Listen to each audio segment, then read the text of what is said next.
we gotta start this off with the elephant in the room, bro. And like, dude, honestly, we have to get into the Bruins. We gotta get into the Bruins here, because listen to me. I'm a Boston guy. I grew up in Boston. To see what's happening to this team, bro, and it is just so sad, bro. I honestly like it's the end of an era. That's how I look at it. From the 2011 Stanley Cup, right? You had the Bergerons, the Krejcis, the Charas. I feel like Marchand, Brad Marchand was that last piece of that. I would say I don't know if you call it a dynasty, but like, dude, that team was. Yeah, I don't know if you call it a dynasty. You call it a dynasty. Sure.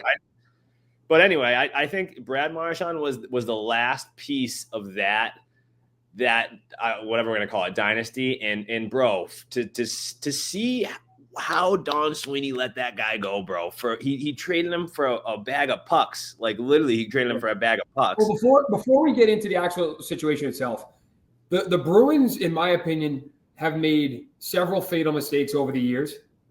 And a couple of things remind me of teams. So like I was thinking about this, right? When Marchand finally got traded, and I was looking at the Bruins, last couple of seasons where they've had these unbelievable regular season runs and then they plateau in the playoffs, right? But I was looking at other teams that had similar situations to them in the past where they won a Stanley Cup or they won 2 Stanley Cups or several back-to-back, right? You think of the Chicago Blackhawks with Taves, with Kane, with Hossa, with Seabrook, with Keith, so on and so forth. I was even thinking about the Los Angeles Kings with the Dustin Browns, the Drew Dowdys, the Jake Muzzins, right? Didn't they win it? I thought they won it one year, though, didn't they? They did win it. Oh, okay. You're saying teams that have won it in right. So hold tight. Bear with me. I'm painting a picture. The picture I'm painting is these organizations held on to some of these guys really until the 25th hour, right? And what I mean by that is I don't think they drafted well. I don't think they made the proper moves to reshuffle the deck and keep themselves competitive. So that way, when they hit the end of the line, they didn't have to do a massive rebuild and restructure. And I think you're seeing with the Bruins, like Don Sweeney, the guy's a horrible drafter. We've known that for a minute. He's made poor decision after poor decision. But all I'm getting at is I just don't feel they cut ties with the right players at the right time to leave themselves competitive, where now, in my opinion, their forward group right now, with exception of Pastrnak, is probably one of the weakest in the NHL. Dude, I told you, I think Little Caesars U16 would give them a run for their money right now. It's basically the Providence Bruins are playing in the NHL. Well, and again, just to reiterate what I was saying with the Kings and the Blackhawks comparison was, once the Kings hit the end of their rope, they struggled immensely. Now they're back. They're back now. But they had a couple of years where they were atrocious. The Blackhawks still haven't figured it out. Oh, yeah. Blackhawks still haven't figured it out. So I'm curious to see what happens with the Bruins now. Where do you go from here? Like, and the thing is with the Bees is like they have nothing to give up now. Like, okay, that Brad Marchand trade, let's just go over it. We're gonna go over it. Let's go trade by trade, right? And we'll get into that. So the first thing we got to go over is the Marchand trade. They get a conditional second round pick that could turn into a first if yada yada, this happens and that happens. But like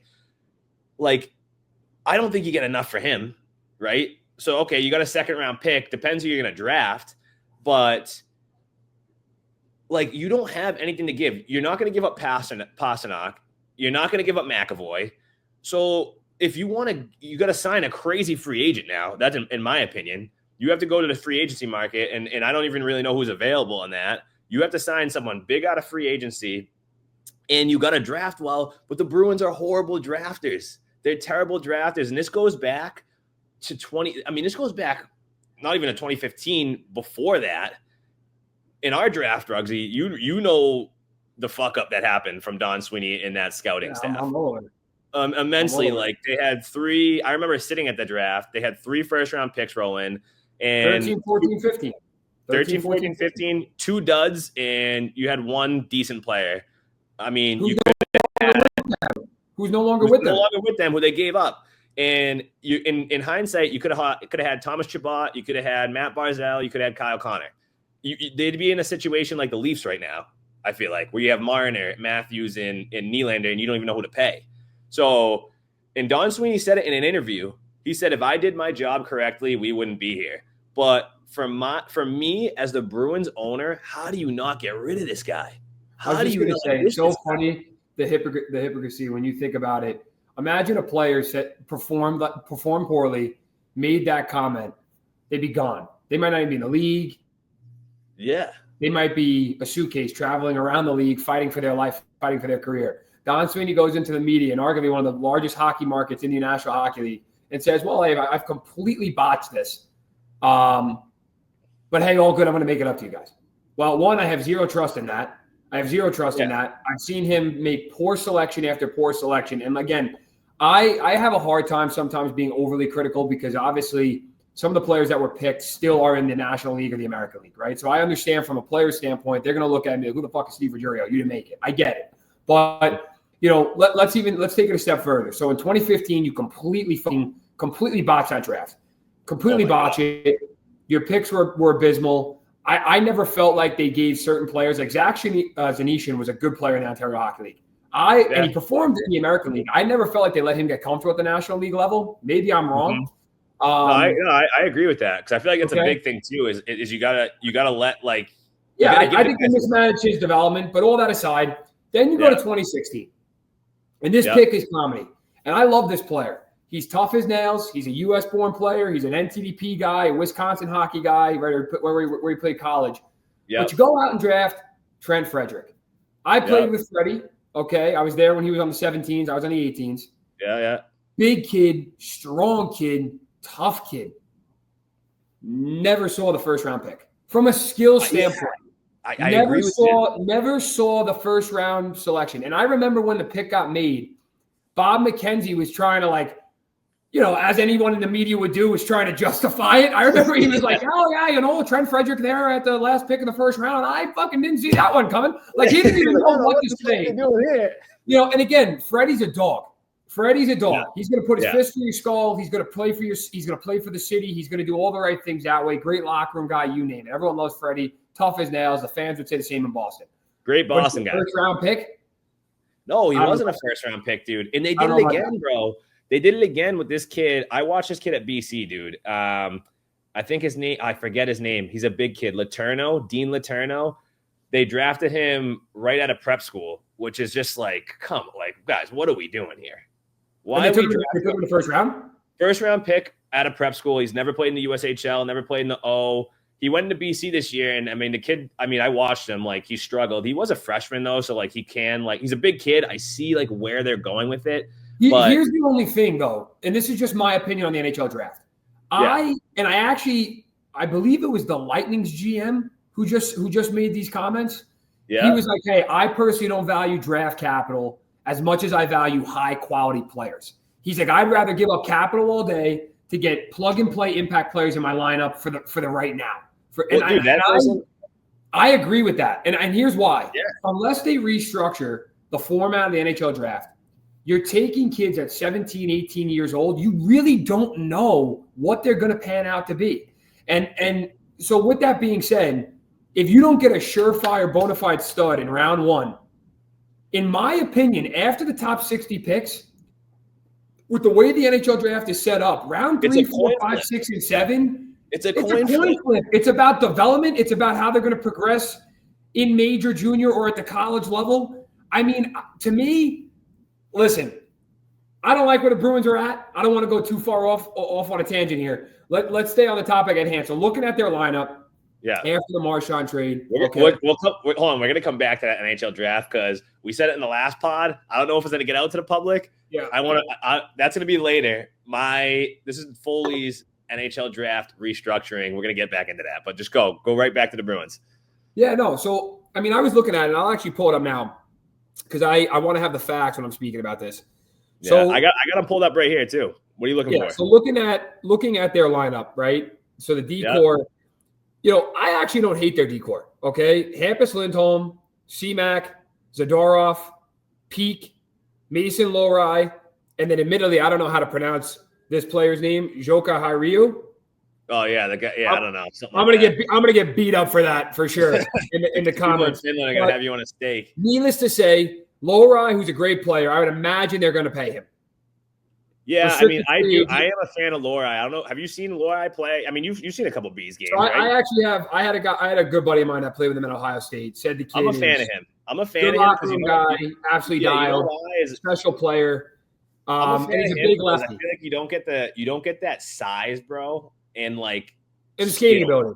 In a skating ability. And he's a good player. If they don't bring him back, that'd be a botch and a half. I'd imagine he's going to get signed to a hefty contract, right? And then again, looking at their decor. So, all right, I love the 1-2 of Lindholm and Charlie. Okay, I like that. My opinion on Charlie. I said this in the first podcast, the first recording we ever done.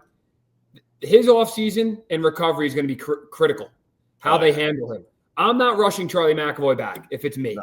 If you guys are going to build around him, I'm not rushing him back because personally, I think if Charlie was healthy, I think Charlie might have been dealt at this deadline.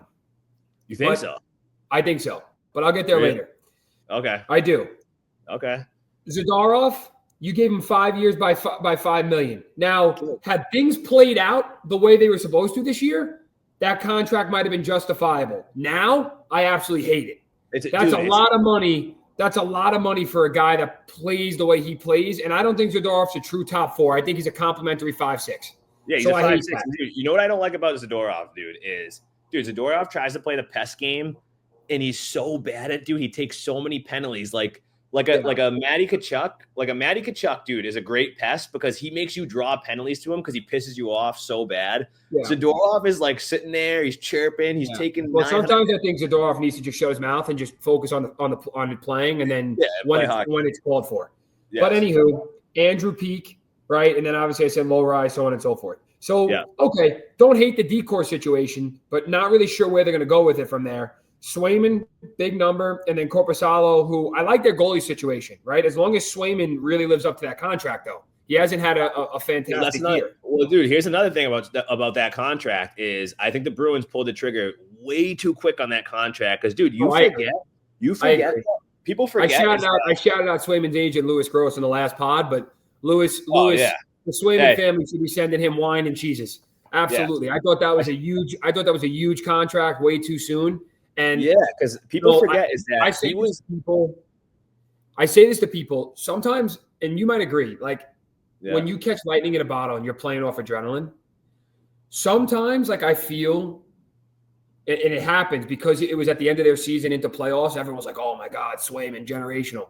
Yeah. So hard now, though, to clone that play over 82 games and then to elevate it in the playoffs. Exactly. And when you're facing a team, that's a lot.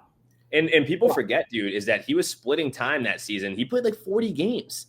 He was splitting times with Ullmark.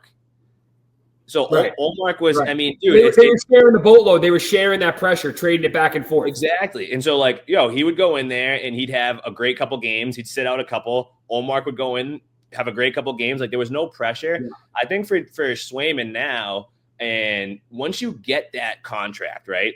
Okay, now he's got the contract. They basically just gave him the boat. They said, Jeremy Swayman, you're our guy, right? Now the whole Boston fan base is saying, all right, we're giving this guy, what did he get, like nine and a half? So he got 7 years on an eight and a quarter AAV per year. Okay, 8.25 AAV. And here's the thing, too, is he made a big deal about the contract. So now you're getting media hype. Everyone's bought in. What are we going to give Swayman? What are we going to give Swayman? They finally agree to a number, right? He sits out for the year. It's a whole thing. Now Swayman comes in. Dude, you got to play lights out because the whole fan base, even the organization's going to say, dude, you made a big deal about this. You better perform. Honestly, for this season, I don't think he played like an $8.5 million contract. No way. He played like a backup. He played like a backup. Yeah, he played like a backup. So all right. So now looking at their forward lineup, they got 4 guys who are RFAs, right? Restricted free agents. Geeky, who they should keep. Yep. Okay. Lauko, and then again, I am going to just get buried on name pronunciations here. I gotta be honest with you. I genuinely Kusnati. Does that sound right? Oh my God, dude! I gotta put the little. I'm gonna edit this. I'm gonna put the little buffering sign right over your dome right now. Fourth line center. I don't know if I'm saying that right. I don't even know if you're saying it right, but me and you have the combined brain power like a. But here's gonna be my counter to that. You know me, despite my, I actually am a hockey junkie, and typically I do know everyone and their mother. So if I don't know that name on the roster, that's probably an indicator of lack of impact. So with that being said, okay, so I would imagine the whole left side of the equation, Geeky, Beecher, and Lauko, they're going to bring back. Yep. I would imagine they're bringing those guys back. Okay. But still, this lineup's puke. I mean, they have no help. I mean, Zacha, I like. I think they got him at a super fair price. He's got 2 years left at 4.75 AAV. Okay. Casey Middlestat couldn't be. I don't find that to be a fit for the Bruins at all. That dude, we can get in. Let's get into that trade. Let's get into this trade right now. So so we did the Marchand trade, and the one thing I want to say about the Marchand trade, dude, is that you deal him to Florida. Like, what are we doing here? Like that, you're giving Marchand to a contender. Well, supposedly, from watching some of the feedback, right when the situation played out, he requested an in-person meeting. Okay, went into the meeting, basically said, "Listen, I want to be a Bruin for life. I want to stay here. I have a number that I feel is fair for me, and I'm willing to be flexible, right, to get more talent and to keep me in Boston." They basically lowballed the fuck out of him. Offered him, I think they offered him, from what I had heard, he got offered a 3x3. They wanted to extend him for 3 years at a $3 million AAV. He basically was appalled and probably felt disrespected and was like, psych, told his agent, this is where I want to go, and Sweeney made it happen. So, listen, I guess they're going to pull the card of, well, hey, we dealt him to the organization that he wanted to go to. And I just kind of want to be like, but you also spit in his face and offered him piss money. I'd have to think, given where the cap's at now, he probably wanted somewhere in the ballpark of, in my opinion, anywhere between 5.5 to 6. If I had to guess, I think it's justified because I think he's still kind of. I think so too. I saw a poll today. People were like, what do you think's a fair number of where you would have paid Brad Marchand? And it was like 3 to 4, 5 to 6, or 6+. And I chose 5 to 6. I think that's beyond fair. Dude, he's still productive. He's still a pest. And listen, a lot of these guys have mileage on their legs because of how much hockey they've played. But he's the kind of guy that, like, he still has spark plug energy. He can finish, and he brings an element to your lineup. Like, I think, you saw it at the Four Nations. Like, he played more of a third-line role for Canada and was effective and made an impact. I think he's going to be a great fit in Florida. Sweeney's a knucklehead. I'll leave it at that. And the thing about Marchand, too, is, like, he's taken less for, like, years. You know what I mean? And in a time when you need him, you're going to just, like, I don't know. It just doesn't make sense to me. So if he stayed, there's no question about it. They're not going to be contenders now for probably, depending on what they do in the offseason, for a minute. The only thing they have to rest their head on is that they cleared up I think they're going to roll into next season with about $27 or almost $28 million worth of cap space. So they can make some moves. They could make some moves. But I'll tell you right now. Who are you going to give up, though, dude? That's what I'm saying. Like, who are you going to give up to make moves? I just told you. It's super simple who you're going to give up. If it were me. Charlie, you think it's Charlie? This is what I would do if I'm the Bruins. I'm going into the draft, okay? I'd be looking to move Zadorov. That 5x5 is ugly 100%. Now. We're not contenders.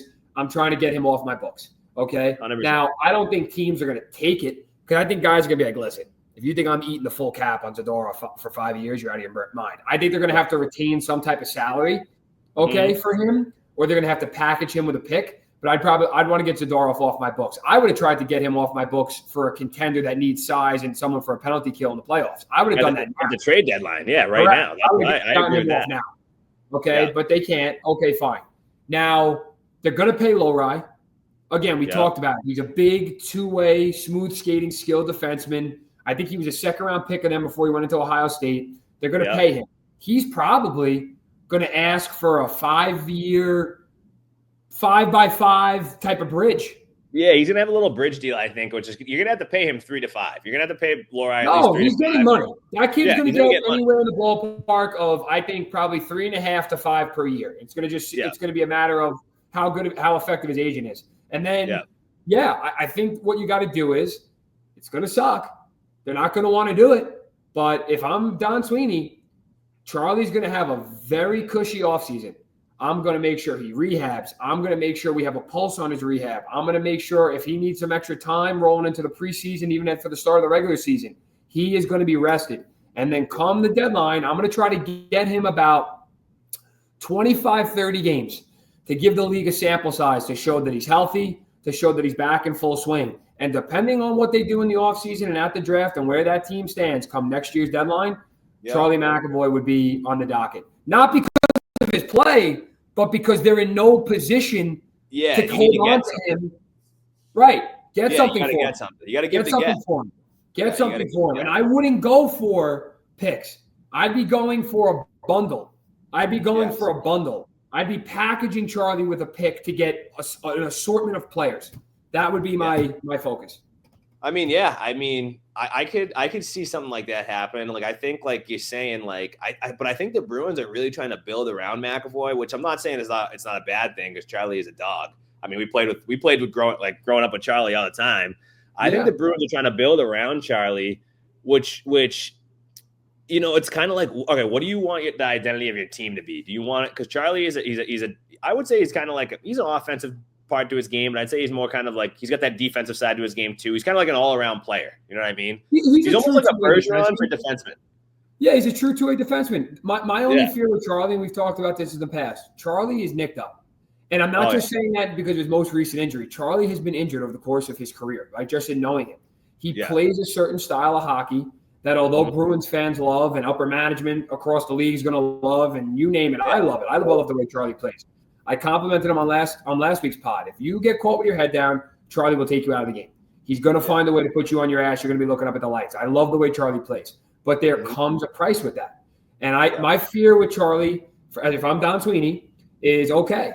We build around him. We're paying him $9.5 per over the next, whatever it is, 8 years, I believe. Okay. Yeah. Is his body going to hold up? Is he going to be able to cash the checks that, given the style that he plays? So if he can't, I'd want to get return on him now because the more nicked up he gets, it just drives down his value. I think that's a great point, honestly. And I feel like it's like just even like growing up with Charlie, like just playing with him, like there's injuries that people like the Bruins fan base don't even know that he had, like, in college or in like NTB or like he plays super hard and it does take a toll on you. And I honestly don't hate that, Rugsy. Like I think it's like get the value that you can for him now and get like, who do you want to build your team around? Because you can get for right now. The only thing I'll tell you, and this is just I'm just evaluating the locker room. That locker room was tight knit. You saw how hurt Charlie and David Pastrnak were when these trades got announced. If you deal Charlie, I see Pasta coming in and going, "Get me out. Get me out of here." I don't think he's going to get out of here right now. But listen, this is what I alluded to earlier, looking at the Kings, looking at the Blackhawks, looking at some of these teams that made these fatal mistakes. You have to cut ties with some of these players when you know it's a wrap, right? Yeah. It's a wrap. The Bruins are not going to be competitive. They're not going to win a Stanley Cup. They're not. The roster, unfortunately, they went in this year with a plan. And I thought honestly, when they got Hampus Lindholm last year, when they brought Zadorov in, I saw the vision. I was like, okay, I like it. If they can get they were making the right moves. Some scoring depth, like a top 9 forward, I didn't mind it. But things just haven't gone the way they expected to this year, and you got to pivot. I think you got to do it quicker rather than later because the more you hold on to these guys, I personally think it's going to drown them. Yeah, no, I agree. I agree with that. So, all right. Well, I mean, we hit the Bruins. There's one more I want to hit on the Bruins honestly, we should get you to be this guy's agent because I've never seen someone stroking someone so bad. I know where you're going. I love him. I tweeted about him. Yeah, I know. Is the Brandon Carlo trade. And I hate to say it. We talked on the phone about it. You were right, dude. Like, I never saw the value in Brandon Carlo, and then you brought up that stat that he was a plus. Two stats.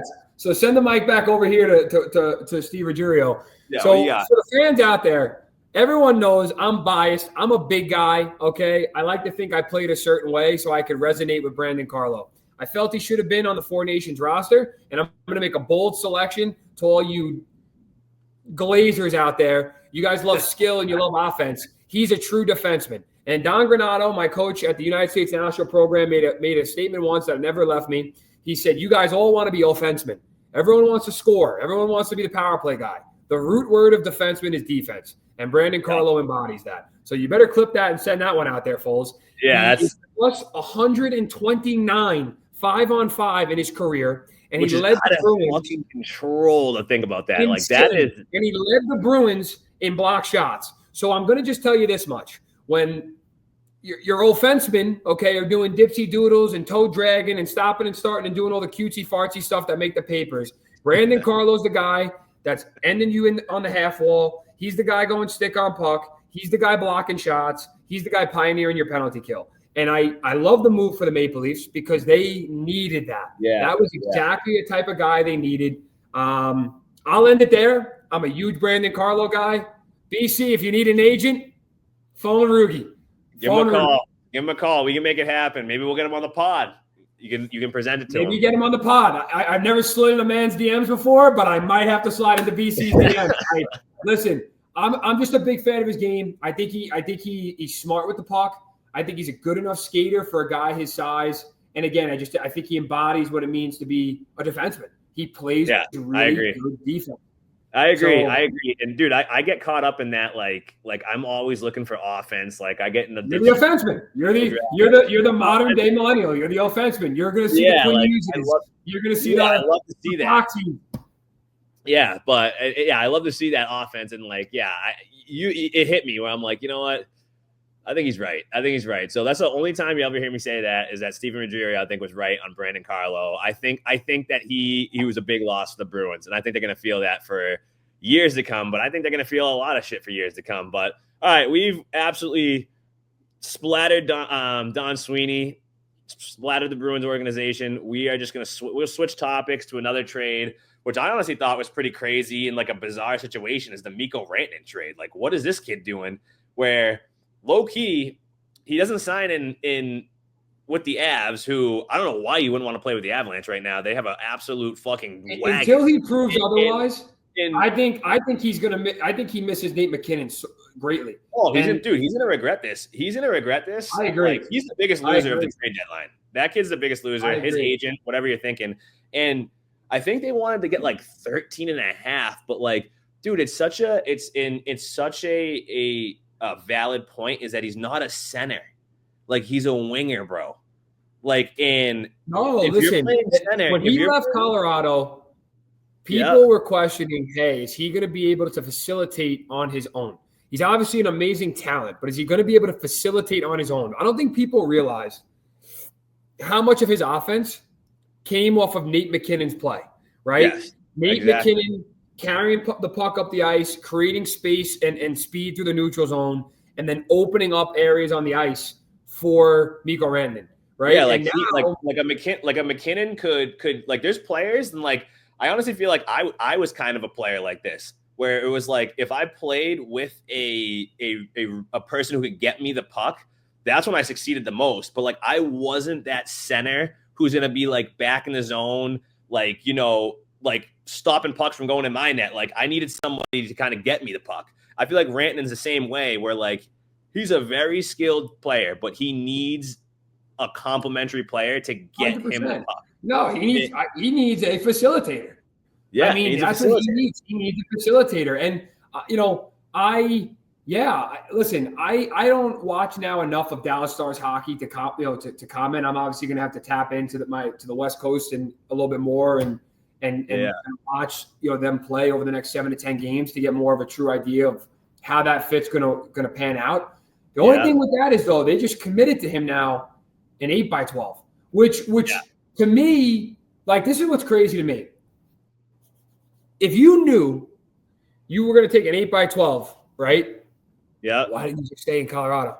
That's my exact point. Why didn't you just stay in Colorado? And then why didn't you stay in Colorado? And then Carolina offers him probably the same contract. I think they offered him a little more. And you sent me a good thing about what the Mike Rupp thing, which I feel bad for organizations like this. And I feel like this is where it kind of gets like, I don't want to say it's unfair, but it's like there are organizations where just people don't. I just would love to know, though, the why behind it, right? So, like, the Carolinas, like, there's parts of the Carolinas that are gorgeous. Correct me if I'm wrong. I don't think it's compared to some of the other states or the other areas of Canada that you could play in. It's got to be on the cheaper side. Right? For definitely. Like you go to Canada, you're gonna get taxes right up your hoop. Like, and you can go to North Carolina. So I don't know. Is it the facilities? Is it just the organization? Do they not take care of these guys? The way that some of them expect to be taken care of. What is the reasoning that with all that cap space they can't keep players? Yeah, what's crazy is I went to a Carolina Hurricanes game and like, dude, the fan base was rocking. Like it was crazy rugs. Like I was literally in there like, holy shit, this is like more than the Garden. Like those people were nuts.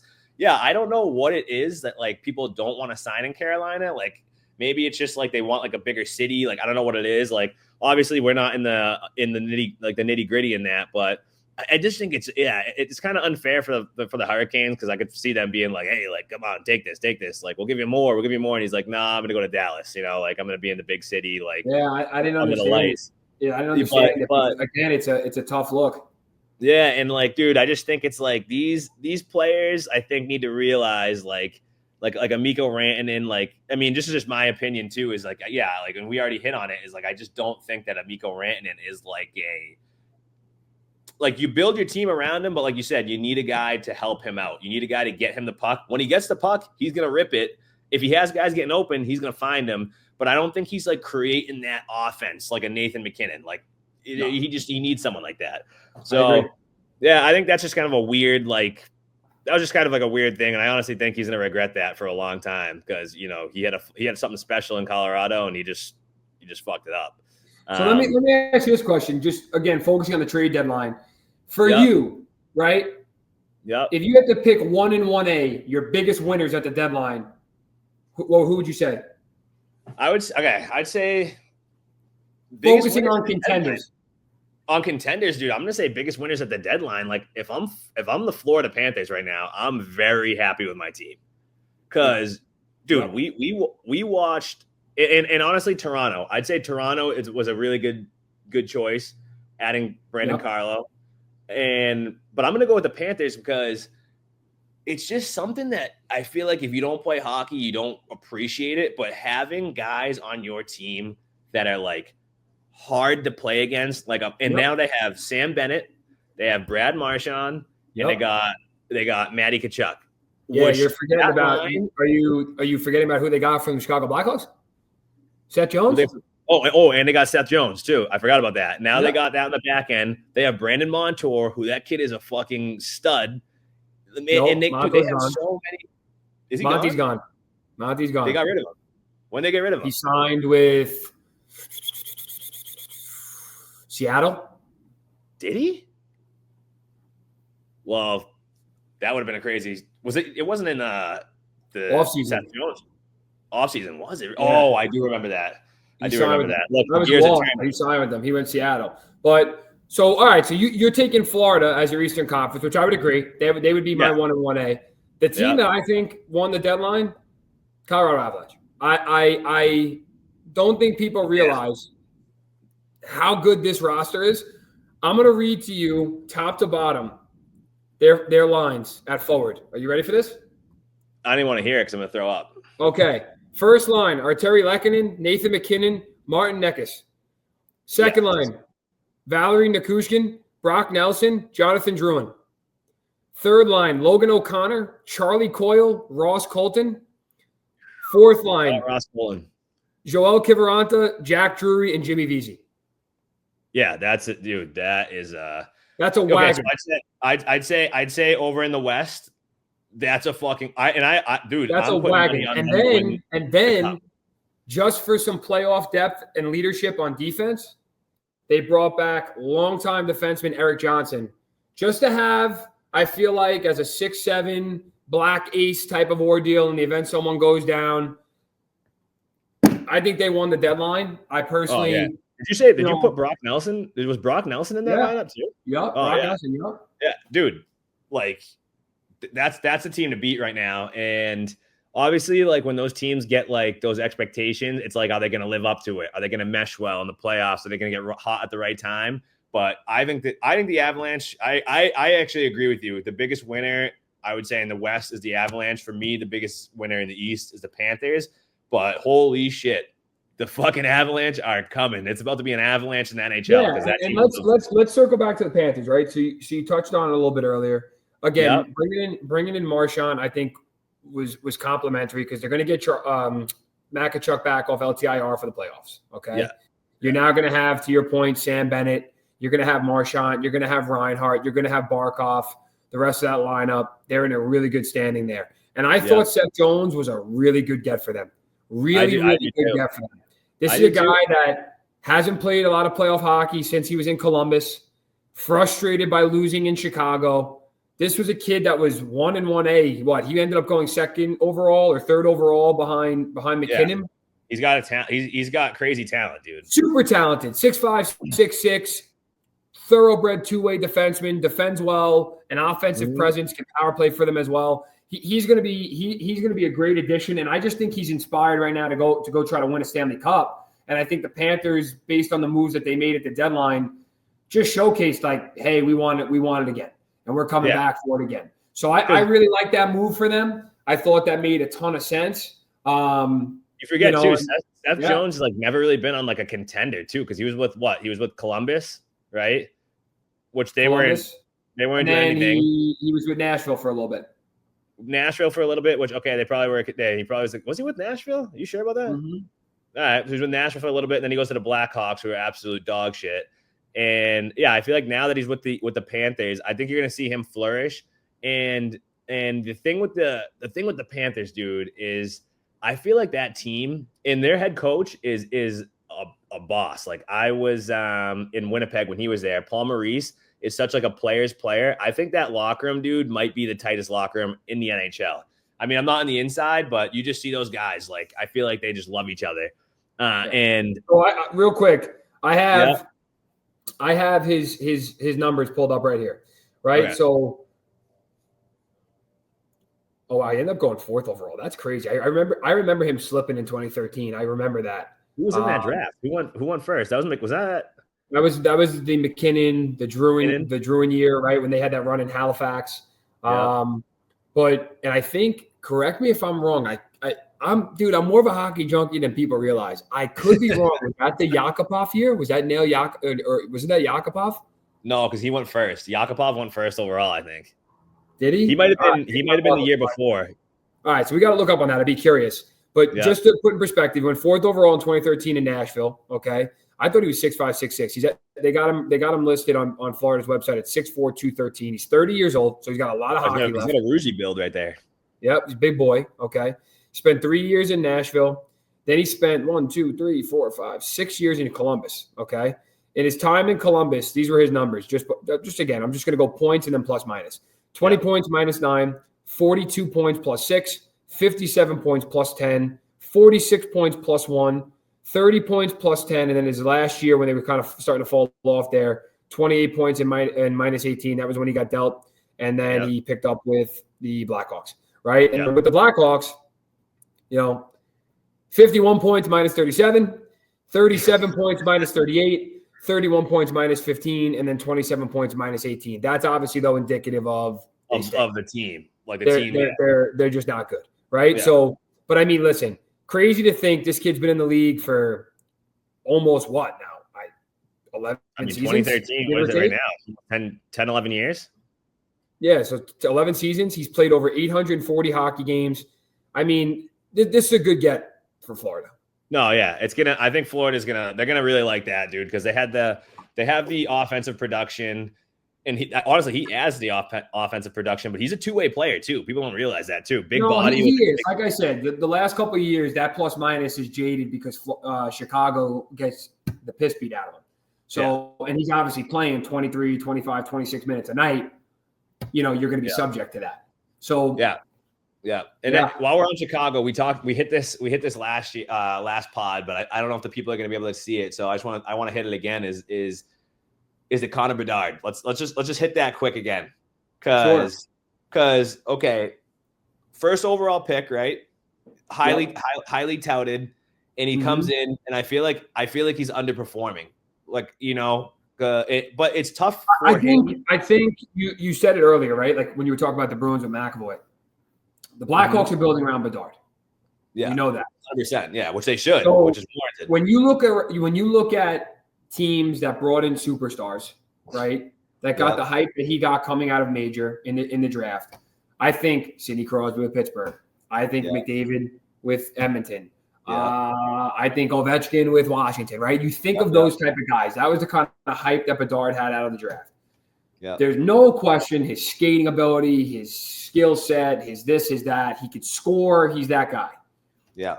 But his 200-foot play is suffering. And when Biz Nasty made those comments, I was a defender of those comments. I agreed with him.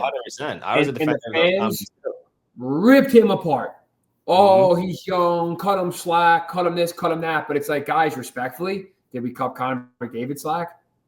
Did we cut Sidney Crosby slack? Did we cut Alex Ovechkin slack? Why are we cutting Connor Bedard slack? I think we're getting you listen, you have to embody a 200-foot game when you're going to be the face of your franchise. When you look at some of the guys who are captains and the face of their franchise for certain teams, I think Dylan Larkin. Let's go back to the Bruins, right? What Patrice Bergeron was. Pasternak definitely could improve his defensive game. But look at Matty Tkachuk in Florida. Look at Barkov in Florida. You look at all these guys. I'm just throwing out random names. But the point I'm making is they are responsible 200-foot players for the most part. I feel like the majority they understand that defense is just as important as offense. And some of what you saw in those clips that they had highlighted from that game in particular, he's doing flybys. He's doing loop-de-loops. He's not stopping. He's not back checking hard, right? Then if he did back check, instead of stopping on a puck and getting in position, he's doing drive-bys and looping back around. Like, that's crazy to me, because this type of stuff, if you were a bottom six player, you're out of the lineup. Or you might be back. Exactly. I agree with that. And, it's obviously tough for, like, the kid's 18 years old, and, like, to have that much hype is tough because, like I said it in the last pod, is that, like, when you come in and all eyes are on you, like, everybody's watching you, just saying, like, this kid is supposed to be the next Connor McDavid. Like, they expect so much out of you.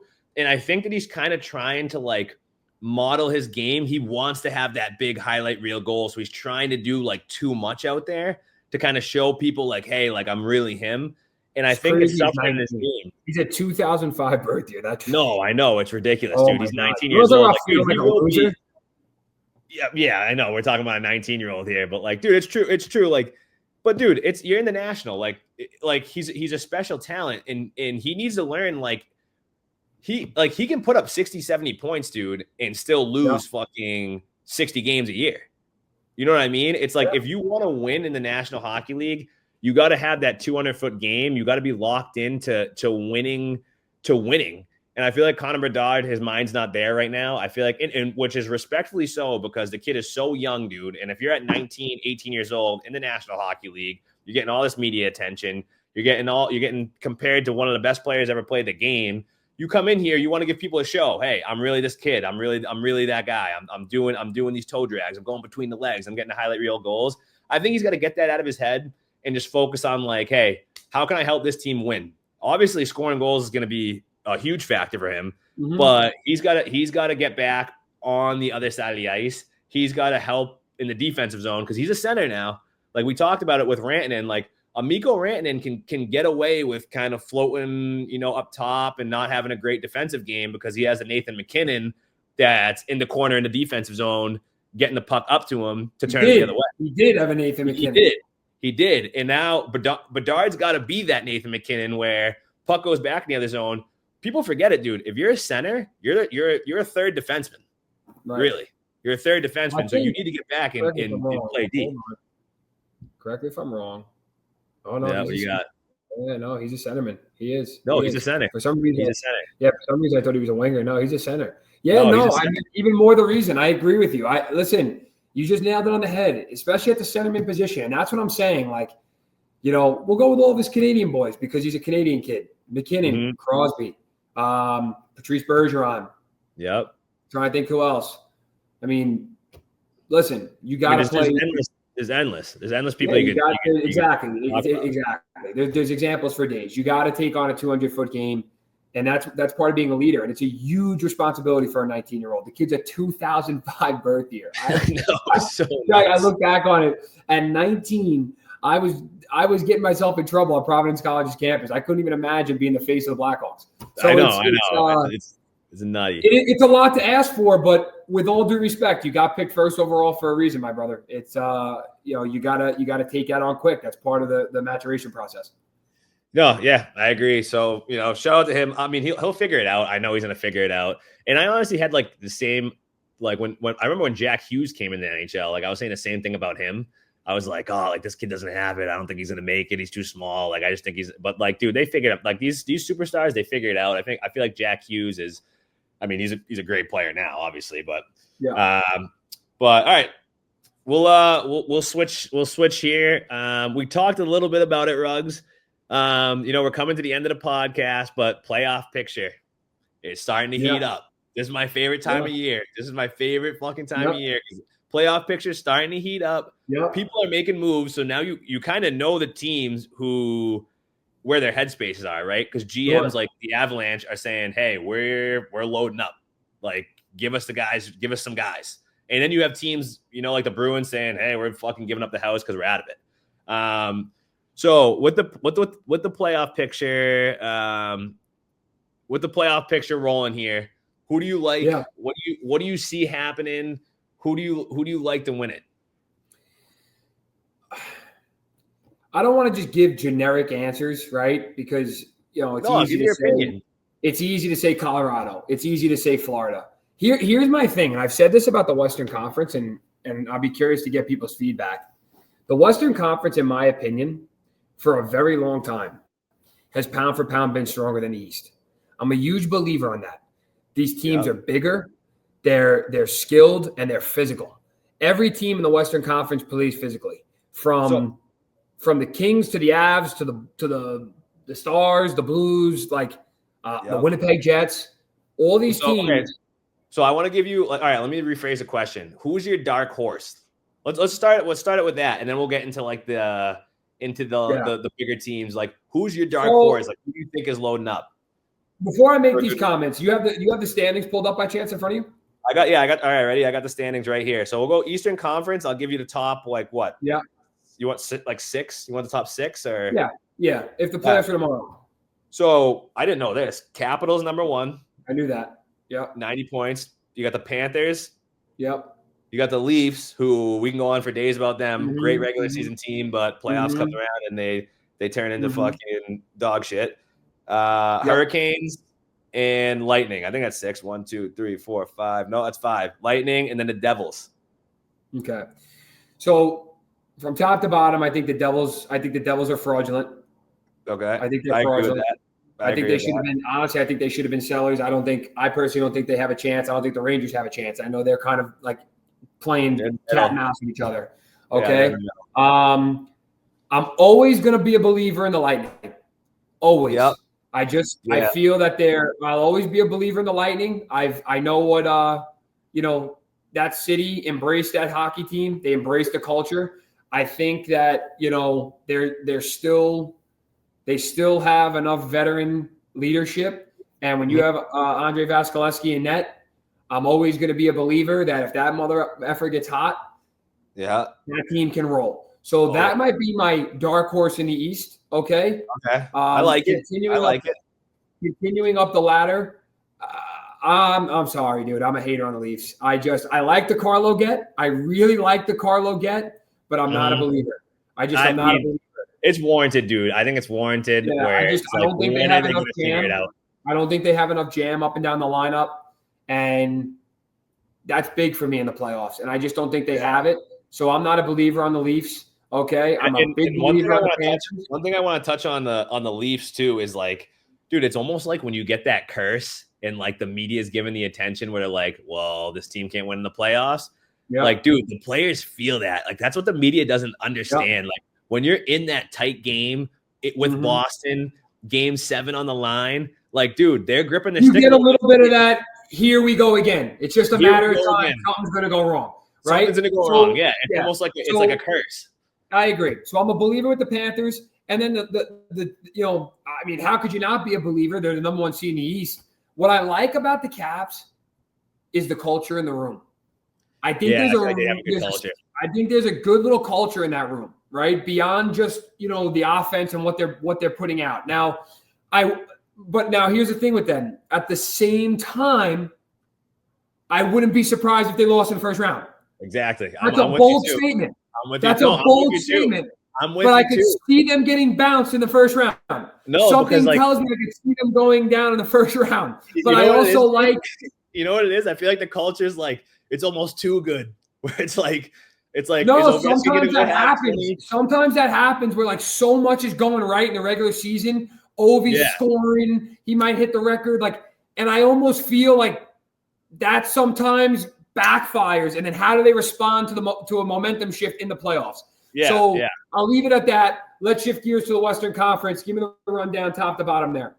Yeah. All right. So we'll go top to bottom, Western Conference. So this is my dark horse, and shout out the Jets, right? Because these are my guys, drafted me, believed in me. Dude, that organization, like being from the inside out, dude, top-notch organization. From their scouts, from their general manager, from just how they roll the Jets. It's a top-notch organization. And honestly, dude, I want to see if we can maybe get some of their scouting staff, because I think they have some of the best scouting staff in the NHL. We'll leave it at that. That's my dark horse. I think the Jets go far this year, and they're first in that. I respect it, but I'm not going to lie. I kind of hold them in that Maple Leaf territory. Yeah, I see what you're saying, but I feel like they choke. But I'll say this though. I like that they brought back our boy Rusty. I'm a big Brendan Tanev guy. Okay. Oh yeah, that's a huge trade. I've been a big Tanny guy since I met him as a freshman in college. I looked up to him. I loved his energy. I loved his swagger. Nothing I'm saying right now is glazing. Anybody who knows me knows I was always a Tanny guy. I think the way he plays is what any NHL organization would benefit from, especially a playoff contender. He's a spark plug. He's not the biggest guy, but he's going to play big. He can finish if he gets an opportunity, but I like that. And I like that they brought him home, if you will. So I think that's a good move, and I think that'll play well for them in the playoffs. But give me the roll down. All right, so we got the Jets, we got the Stars, we got the Knights, we got and honestly the Jets are like very far ahead of all these teams too. So so the Jets are way ahead now. So we got the Stars, Golden Knights, we got the Oilers, we got the Avalanche, and then we got the Wild, and then it goes into Kings, Canucks, Flames, but that's kind of tight. So here's my dark horse, and I'm saying this for one reason.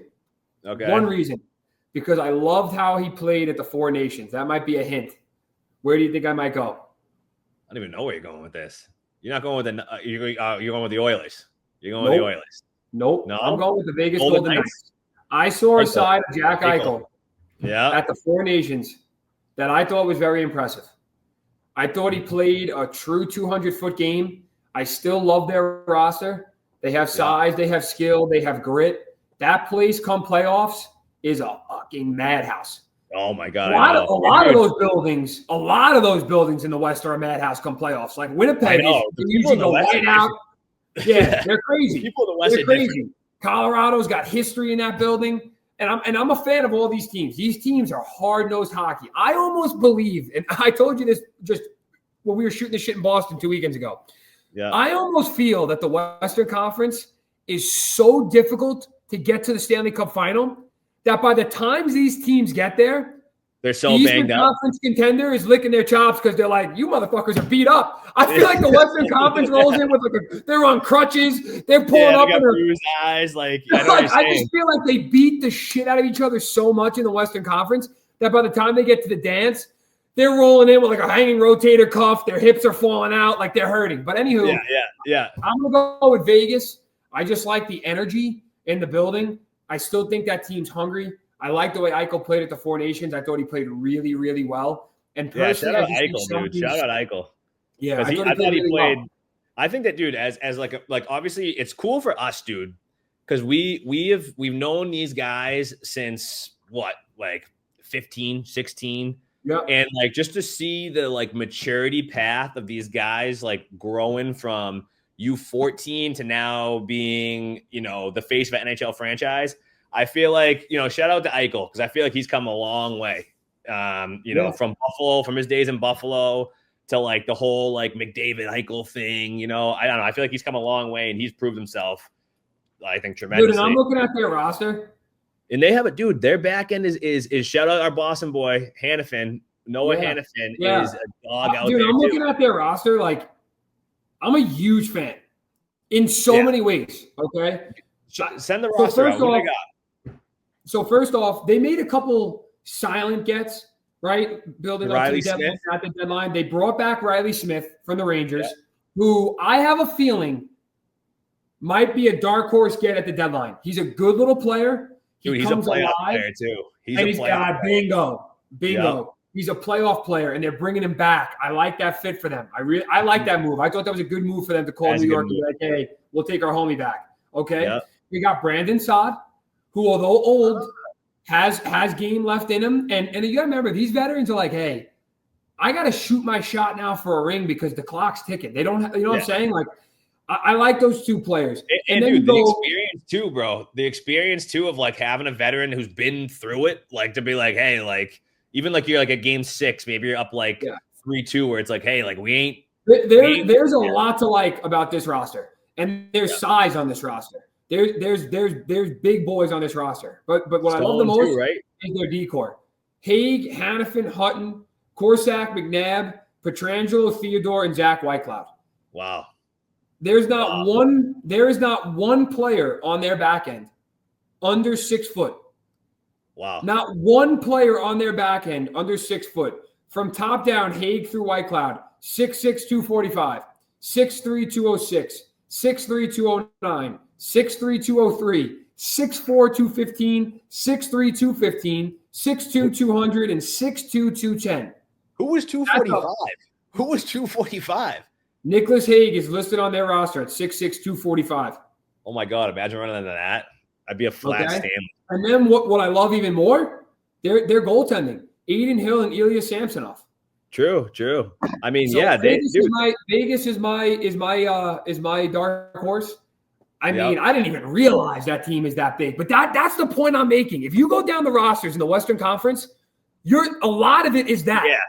I know what you're saying. It's fucking behemoth. Dude, bro. I'm telling you right now, you're going through Sparta 300 to get to the Western Conference Final. If you make it to the Stanley Cup Final, these guys are rolling in with an eye patch, a peg leg, whose arm's falling out of its socket. Their wives are licking their wounds. Dude, the Eastern Conference does not have that same size and skill. It doesn't. I mean, I agree. I feel like there are some teams like. Yeah, you're right. I feel like the Panthers are like the only team that like have that play like that in the Eastern Conference. Like you have dude, when I think of like the Toronto Maple Leafs, I just think of like royalty, like you know what I mean? Like they just have all those superstars, like they're just like all in the media. Like dude, imagine Willie Nylander getting caught by Nicholas Haig coming over the middle. Oh my God, 245. Dude, it actually would they'd find him back in Stockholm. Like, he'd be in Stockholm, and then you would just see his jersey like floating from the rafters. You just see his skates, dude. You get hit, it'd just be his skates just smoking. Body's gone. Now listen, in all seriousness though, that team's my dark horse. I think there's a lot of really good teams in the Western Conference. Personally, almost every year when Stanley Cup playoffs come around, I personally feel that the Stanley Cup champion lies within the West. It's just a matter of who can get there quicker and who can get there healthy. True. If not, I think it leaves teams like the Florida Panthers in prime position to catch teams banged up at the right time, where they can raise it up a notch and close people out. Dude, I'm honestly curious. I just looked this up. I want to see like the Stanley Cup champions by year. I just want to go down it for a little bit. Ready? Let's figure this out really quick because I want to see how many Western Conference teams have actually won it. All right, let's see. Okay, so we had the Panthers. So you had Vegas in 23, the Avalanche in 22, so that's 2. And then you had the Lightning, Blues. Dude, it's kind of crazy, bro. You might be onto something here, because now there's a lot of Eastern Conference. And don't Don't forget when there was blotches of teams that went on runs. It was the Kings in the West. It was the Blackhawks in the West.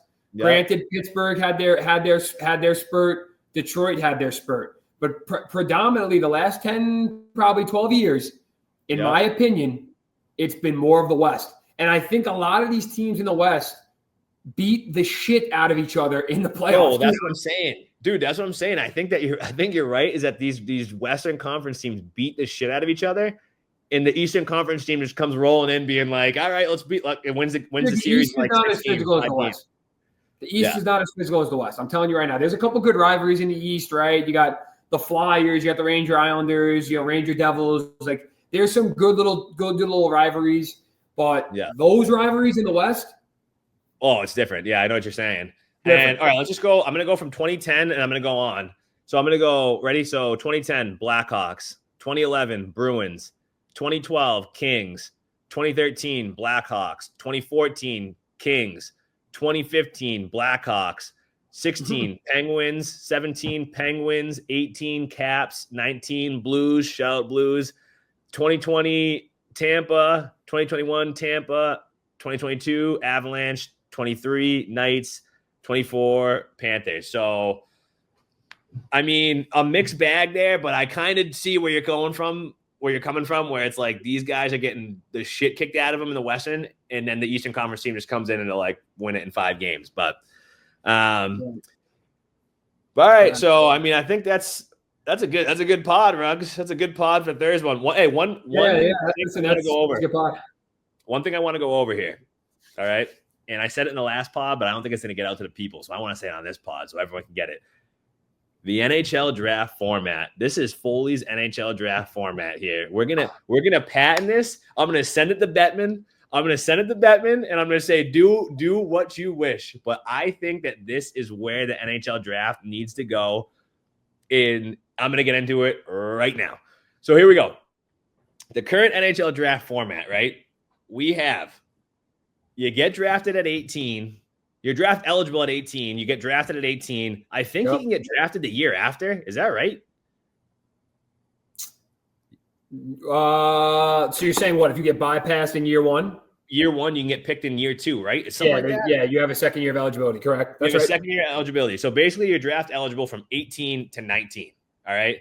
So we have teams that are drafting kids at 18 years old, 19 years old, and Ruggsy hit it earlier in the podcast, is that you said the top 60 picks, dude. I would say the top 30 picks are like the only relevant picks in the NHL. I would even say that the top like 20 picks, dude. That's the only relevant picks that like you might have something very soon, right? And even at that, I mean, listen, we've talked about it offline, but our draft year was an anomaly. Oh, like you're not going to have that much depth where every first rounder for the most part was a surefire. That was ridiculous. But continue. It doesn't happen like that. So what I'm saying is that we draft these kids and we don't draft them. You put them in the organization. They go play in college. They go back to major junior, and then you sign them. Then they go to the AHL for a couple of years, and then 2 years in the A. Then we finally call them up. The process from draft to NHL, right, it could take 5-6 years. Let's call a spade a spade. 4 years college, 2 years AHL, then you're in. And I think what happens is now you get an unfair advantage for the free agents. So I thought you are a great example, Ruggs, of this, is where I thought that you were sixth round pick? 6th round pick. 6th round pick, right? So you didn't have a choice, though. You were 18, 6th round pick. Now you were stuck with Anaheim for 4 years trying to make that work. And then at the end of it, you could have went to free agency, but it's just like, The problem is, though, people don't realize when you're drafting, your rights are owned. Whether you're a top-end college prospect or you're mid-grade, wherever they value you, okay, you're subject. You're not technically released from them until almost like middle end of July. Yeah. By that point, a lot of these teams already issued their contracts. They're already situated for rookie camp, NHL camp, you name it. So you're slim pickings, unless you're a premier college option. BBC was a great option. Huh? A great example. I said Jimmy Vesey was a great example. Right. Of that. Right. So unless you're a player of that caliber, which I was not, okay, you're handcuffed. Right now, even if let's say now you were a free agent and maybe it was like, hey, Ruggsy, right, for example, we're not going to offer you an NHL contract, but we feel you could be an American League one-way type player, right? Come in, prove yourself, gain experience. You can't have any of those conversations. Those conversations are off the grid, right? So and here's the solution. If you gamble and and don't sign with the team that drafted you, you could be left with nothing at the end of it. With nothing. Yeah, well, that's what I'm saying, and you get fucked. So now you're in a rock and a hard place because it's never the Jimmy's VC situation where you're sitting there being like, oh, I'm going to have 29, or a Brendan Tanev situation, or I'm going to have 29 NHL teams offering me a contract. And those guys actually get an unfair advantage, I think, as well, is because you can kind of bargain that. So if you do have a good, senior year in college, you can bargain that to an NHL team being like, well, I'm not going to sign with you unless you guys give me like 3 or 4 games like at the end of the season. You know what I mean? So then they can go in and play 4 games and show it's a whole bargaining process. So here's a solution, everybody. Here's a solution is when we are 18 years old, right? Why don't we just make it that we're draft eligible? Okay. And you can enter the draft from 18 on. You could be fucking 45. You want to enter the NHL draft, enter the NHL draft. But now we have prospect pools. So let's say a guy like you, Ruggsy, you go 18 into Providence College, you play your first year. You're not ready to play in the NHL yet. You don't feel like you should be drafted, right? Okay, push it off a year. All right, so now you're in the 2016 draft. Let's say that year you didn't even want to do it. Now you push it off to the 2017. Maybe in 2018 you have a breakout season where you feel, okay, now Steven Ruggerio's on the map, right? Okay, and keep in mind too, you're giving yourself more time to develop and grow into your body. Get stronger, right? Exactly. Become more of a young man, right? Prepare your body, and honestly, for me, if I'm being completely truthful, I think if I'm just using me in this example, I think it was more here. I think it was more here that had to catch up to the body. I was always a bigger guy. For some kids, they have the skill and the mindset. They just got to get the frame caught up, right? Yeah. But regardless, however you chop it up, you're giving yourself more time when you're ready and when your stock is at its quote-unquote highest to then opt into the draft. To opt into the draft. When you opt into the draft, so now let's say it's 2018. I don't know who the first pick overall was in 2018. I think it was Jack Hughes maybe. But so now Steven Ruggerio's a 97, but now he's in the draft pool with, there could be a couple 98s. There's not going to be a lot of 98s. Because it doesn't even matter. It would just be a mixed match. It'd be comparable, right? It would be a mixed match, right? It wouldn't even matter. So it wouldn't even matter. So that prospect pool out of all those kids who have declared for the NHL draft, right? Now you can pick out of those people. So okay, now I got a Steven Ruggerio 97 out of Providence College, who's late developer, but we really like him and he's coming into his game. Yeah. Like there would have to be some type of limitation though, where you'd have to opt in though by a certain age. Certain age, yeah. So you can be like. Remember 35. now that they're allowing guys to go play major, you can't have a guy who's like, okay, I'm a freshman in college who's 2021. Now he opts into the draft at 25. Well, no, dude, hold on, time out. Here's my thing, though, is that I feel like you're saying yes. You're saying I'm saying yes. I'm saying yes because, okay, that kid's 25, right? Dude, I just feel like, okay, like a Tanev. Brendan Tanev's a great example, right? He had a weird development path where he was 25 when he signed his NHL contract. But, dude, he was ready to play in the NHL at that time. I think maturity-wise, I think skill set wise, just he was a man. I mean, he was a man. We were 8 kids. Yeah, we were 8, and we were on the same team. So Tandy was on the same team. We were 18 when we came in. He was 25. We were kids. He was a man. So I'm saying I think it would be good. So now as a GM, you're looking at the prospect pool. Oh, Brendan Tanev's entering the draft. He's 25. I know exactly what I'm getting out of that kid. You know what I get? You know what I mean? Yeah. So he enters the draft, and he's not going to be a first overall pick because obviously you're going to want to have like an Austin Matthews or a Jack Hughes. But I'm just saying that for the GMs, now you're sitting there think the other byproduct of it too would be you expand the draft. It goes beyond 7 rounds. Yeah, like whatever. That's like a logistical thing, like how many players you have. Like, so it goes beyond 7 rounds. Yeah, you have beyond 7 rounds. But I just think it'd be like better just for development wise and for fans too, because I feel like when people watch college hockey, like for a Brendan Tanev, right? Let's just say like, oh, Brendan Tanev's going to enter the NHL draft this year. It gets fans like excited about him being like, oh, he's going to be a 2nd round pick. He's going to be a 1st round pick. Well, and they'll obviously follow more too over the course of these kids' college careers. Yeah, and you're going to follow them because it's going to be like, oh, this kid's going to be a huge, he's going to be drafted 1st, 2nd round. And I feel like it's going to mean more to be drafted in the NHL because I feel like it's like the MLB, dude. The MLB has fucking 926 rounds. I know Joe Schmo, dude, my dad's fucking uncle's buddy, dude, who's like, oh, I got drafted in the MLB in the 9,527th round. And it's like, what does that mean? You know what I mean? So anyway, so I just think it would be put it in a bottle and ship it off to the genie that is Gary Bettman and see what he says.